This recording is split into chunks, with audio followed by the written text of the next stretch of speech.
So what is a reasonable step forward that would allow this disgusting genocide to stop, and that will allow a reasonable path towards something different? Well, there are separate questions. There's a question of what Israel's goal is, and then there's this other question of how do you achieve the ceasefire. There's not been a consensus among Israeli leadership about what the goal is. Some have talked about expelling the Palestinians to the Sinai. Some have talked about making Gaza uninhabitable. And some have made clear, in particular the Prime Minister, Mr. Netanyahu, that the Gazans are Amalek and every man, woman, and child has to be wiped out. So there hasn't been a consensus. That's one thing.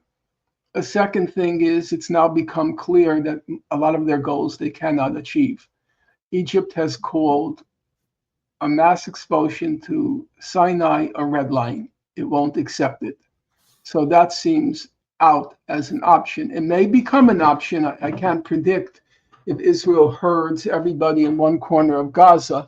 It may just burst, and they will find by hook or by crook a way to get into Sinai. That could happen, So Israel has now scaled down its goals because its more extravagant goals have proven unrealizable. So now their current goal in the name of destroying Hamas is not destroying Hamas as an organization, but bringing home the scalps of its three top leaders, Sinwar and two others. And then they can declare victory, which is important for Israel, that it can claim it won the war.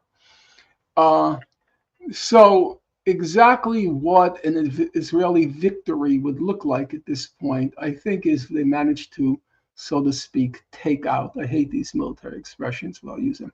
If they managed to take out the three top leaders or two of the three top leaders of Hamas, and they can declare victory.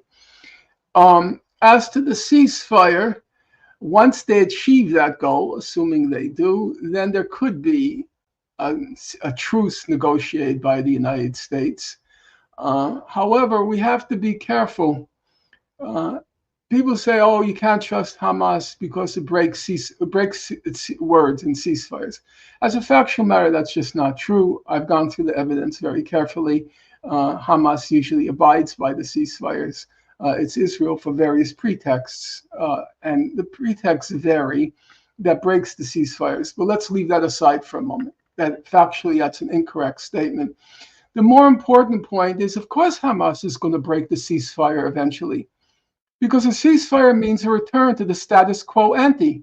Right. It means right back to the concentration camp. They're not going to accept that as a permanent settlement. So the ceasefire, in order to hold, has to include some component that resolves the conflict on the basis of, and here you quote me correctly, I'm practical about these things, on the basis of international law. So it has to include that component. Otherwise, of course, they're going to break it because the status quo ante was intolerable. That's why October 7th happened. Right. And a ceasefire means leaving everything in place. So that can't work. That can't work. Okay, the U.S. government says, or Kamala Harris says, that the Palestinians in the south of Gaza have to have the right to go back to the north. That's what our government's official position is. Fine, that's a good thing to say. I'm all for saying that, even though there's not much to go back to. But let's leave that aside. Yeah. You're still inside a concentration camp. Right. So the goal of a ceasefire, I think it's certainly a critical demand, but it has to be linked with an end to the blockade. Otherwise, of course, it's going to break down at some point. And that's what always happens. If you look at the history, after each of the Israeli, quote unquote, operations, mowings of the lawn, after each one, always in the final agreement, the ceasefire agreement, there's a clause about lifting the blockade every single time. And it's never lifted. As a matter of fact, after Pillar of Defense in 2012, Israel's Operation Pillar of Defense, Ehud Barak says, yeah, there's a clause about lifting the blockade, but the day after we signed this, nobody will remember. He was very cynical, and he was absolutely right. He's absolutely correct. He was absolutely right. The blockade just continued. So that's why I think not to create any illusions by saying, folks, it can't just be a ceasefire, because that's just breeding the next war. It has to be a ceasefire with, at bare minimum, the end to the blockade, which is under international law, a form of collective punishment and a war crime. So we have to eliminate the war crime beyond the ceasefire. Of course, I'm for the ceasefire, and unconditionally, I'm for it. But we shouldn't entertain any illusions it's going to last very long. If you mean that Israel is still going to decide who goes in, who goes out, what goes in, what goes out, controls the airspace, controls the waterways, controls everything, that's not going to last.